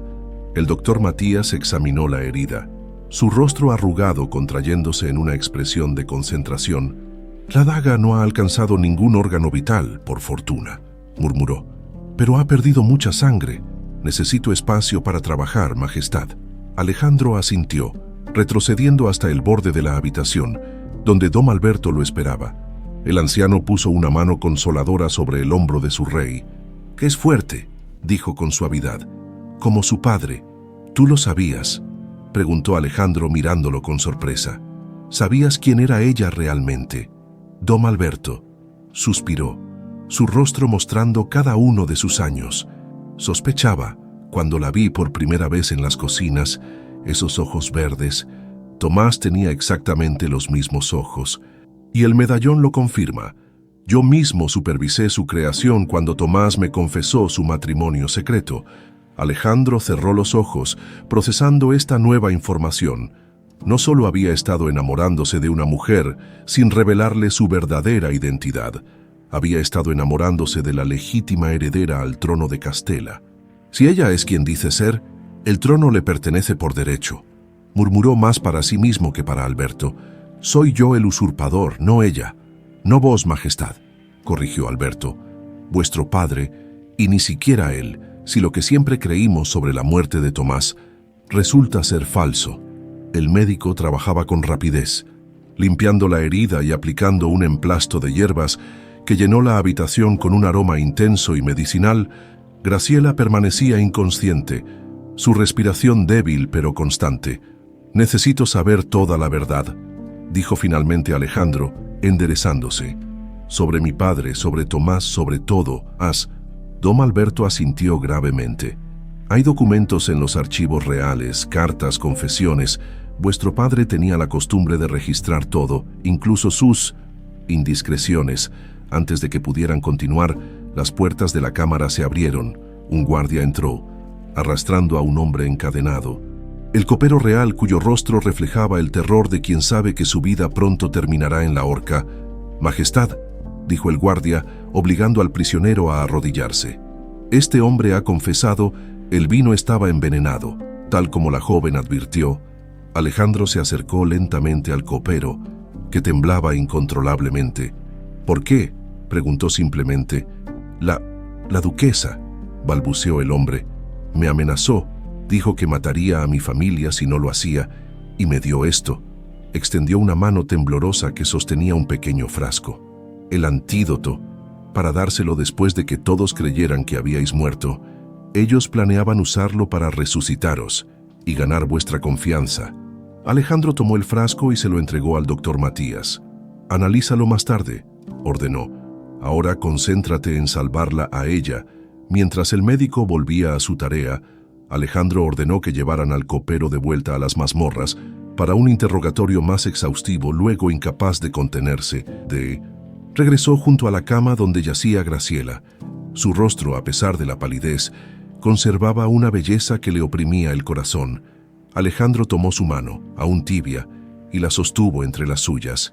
«Lucha», susurró, «lucha por mí, por nosotros, por Castela». Pasaron horas tensas. El médico trabajaba meticulosamente, limpiando, cosiendo, aplicando nuevos ungüentos. Don Alberto había salido para supervisar la situación en el resto del castillo. Don Joaquín y la duquesa estaban bajo custodia. Los invitados al banquete, divididos entre el shock y la fascinación por el giro de los acontecimientos, cerca de la medianoche.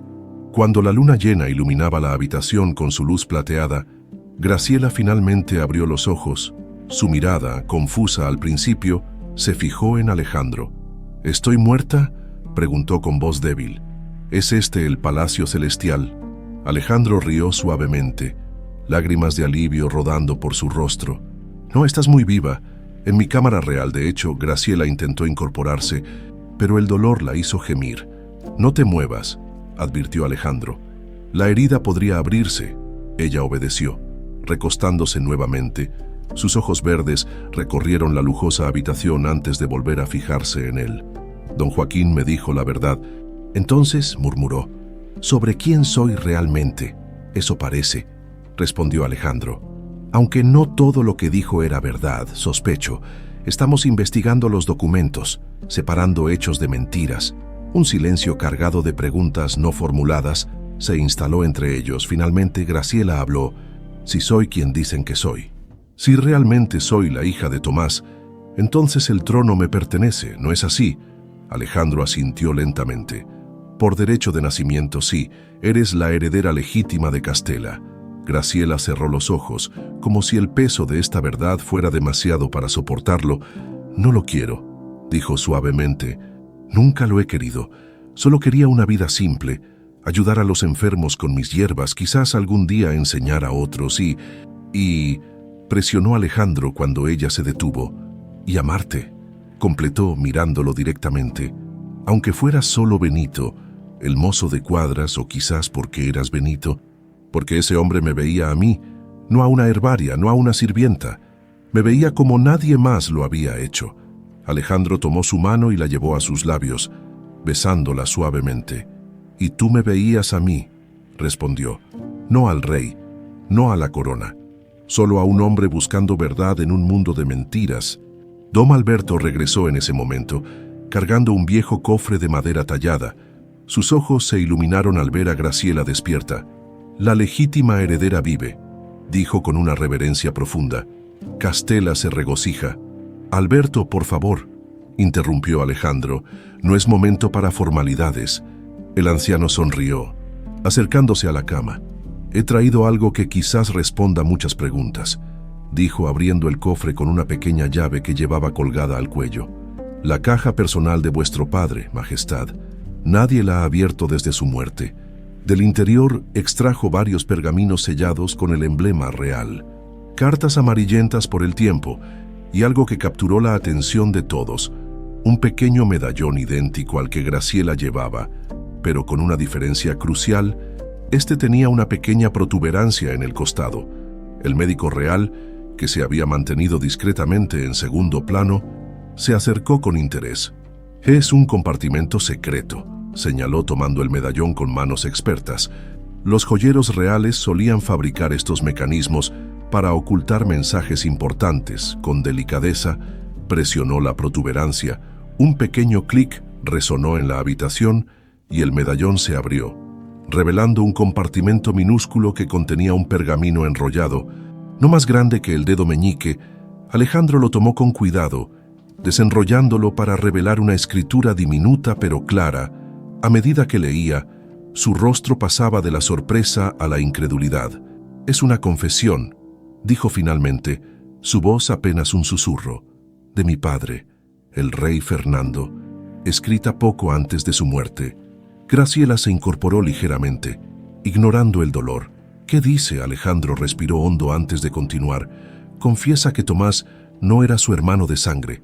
Era hijo de un romance secreto entre la reina madre y un noble de tierras lejanas. Por tanto», miró a Graciela, sus ojos brillando con una nueva luz, «por tanto, tú y yo no compartimos la misma sangre real. Nuestras líneas provienen de ramas completamente diferentes de la familia». El significado de estas palabras cayó sobre la habitación como una revelación divina.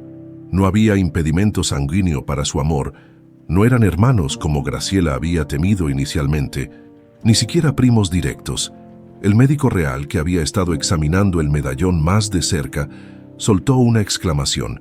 «Aquí hay más», dijo, sacando un segundo pergamino aún más pequeño. «Parece una postdata». Tomó una lupa de su maletín y leyó con dificultad: «Que los dioses me perdonen por mis pecados. He usurpado un trono que no me correspondía. He manchado mis manos con la sangre de mi hermano no sanguíneo. Que el legítimo heredero o heredera, si vive, recupere lo que por derecho le pertenece, y que mi propio hijo, inocente de mis crímenes, encuentre la forma de reparar el daño que he causado». Un silencio solemne llenó la habitación. Alejandro miró a Graciela, la heredera legítima, y ella lo miró a él, el rey en el trono, y en ese momento, sin palabras, ambos supieron exactamente lo que debían hacer. 20 años habían pasado desde aquella noche que cambió el destino de Castela. El castillo, que una vez sirvió principalmente como fortaleza y símbolo de poder, ahora abría sus puertas regularmente al pueblo. Los jardines reales, antes reservados exclusivamente para el disfrute de la nobleza, acogían ahora escuelas donde niños de todas las clases sociales aprendían a leer y escribir, a contar y a conocer las hierbas medicinales. En los campos antes áridos, canales de irrigación diseñados con el conocimiento de plantas de Graciela transformaron la agricultura.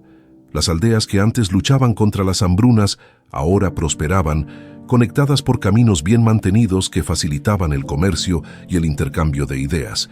Era el primer día de primavera, y como cada año en esta fecha, los soberanos se preparaban para la tradición más querida por el pueblo, la audiencia abierta, donde cualquier ciudadano podía presentar sus inquietudes directamente a los reyes, sin intermediarios. En la Cámara Real, Alejandro observaba por la ventana cómo una fila de personas comenzaba a formarse en el patio exterior del castillo. A sus 55 años, las canas plateaban sus sienes y algunas arrugas marcaban su rostro, pero sus ojos ambarinos mantenían la misma intensidad y claridad que siempre. Su postura seguía siendo firme, aunque las viejas heridas de combate le recordaban su edad en los días húmedos. «Parece que tendremos una jornada ocupada», comentó, sintiendo la presencia de Graciela antes incluso de que ella hablara. «Como debe ser», respondió ella, acercándose para colocarse a su lado. A sus 38 años, Graciela conservaba la belleza que había cautivado a un joven rey disfrazado de mozo de cuadras. Sus extraordinarios ojos verdes brillaban con la misma inteligencia, aunque ahora también reflejaban la sabiduría adquirida en 2 décadas de reinado conjunto. Llevaba un vestido sencillo pero elegante, de un verde profundo que realzaba el color de sus ojos, y una delicada corona de plata entrelazada con pequeñas flores frescas. «¿Los niños están listos?», preguntó Alejandro, tomando su mano. «Silvia y Marisol terminarán sus lecciones a mediodía», respondió Graciela, sonriendo al pensar en sus hijas gemelas de 19 años. En cuanto a Raúl, dejó la frase inconclusa, intercambiando una mirada cómplice con su esposo, su hijo mayor de 18 años, y nombrado en honor al verdadero padre de Graciela. Había heredado no solo los ojos verdes de su madre, sino también la inquietud de su padre por conocer la verdad más allá de los muros del palacio. «¿Otra vez ha escapado con ese disfraz?», preguntó Alejandro, más divertido que preocupado. «Como su padre antes que él», asintió Graciela. «Los guardias lo vigilan discretamente. Como ordenaste, está en la ciudad trabajando en la herrería de los González, aprendiendo cómo viven realmente los artesanos». Alejandro sonrió con orgullo. El día que habían decidido gobernar juntos, uniendo sus linajes y derechos al trono, habían jurado que sus hijos conocerían tanto la responsabilidad del poder como la realidad de la vida común. Raúl sería un buen rey algún día, precisamente porque entendía que un verdadero soberano debe servir a su pueblo, no al revés. Un suave golpe en la puerta interrumpió sus pensamientos. Era don Alberto, ahora tan anciano que necesitaba un bastón para caminar. A sus 90 años, su mente seguía siendo aguda como una daga toledana, pero su cuerpo se había vuelto frágil como el pergamino antiguo. «Majestades», dijo con una reverencia cautelosa, «el pueblo espera».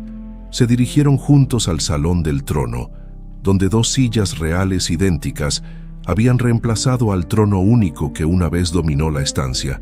Fue la primera orden que dieron al asumir el poder conjunto. 2 tronos iguales, simbolizando la unión de 2 linajes, la reparación de una antigua injusticia.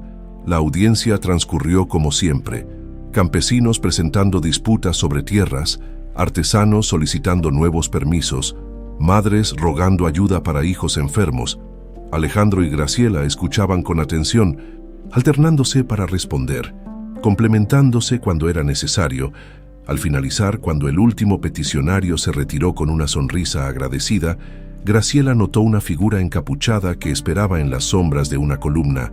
«¿Hay alguien más?», murmuró Alejandro señalando discretamente.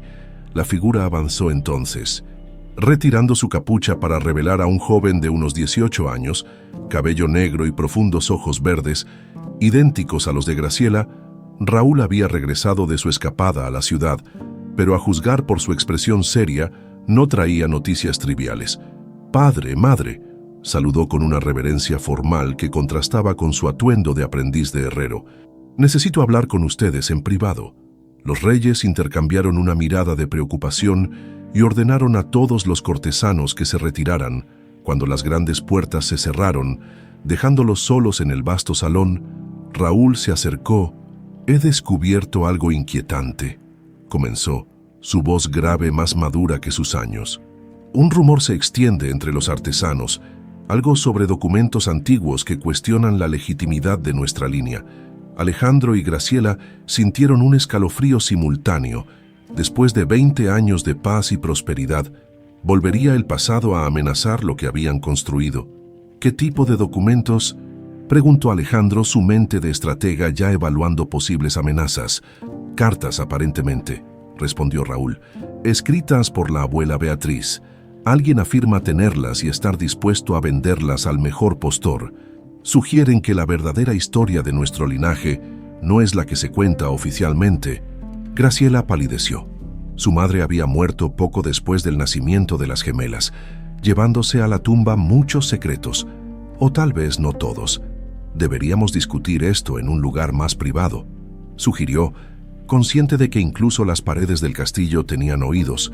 Se retiraron a la pequeña biblioteca que compartían, una habitación circular en la torre este, donde guardaban sus libros más preciados y donde habían pasado incontables noches hablando de sueños, temores y planes para el reino.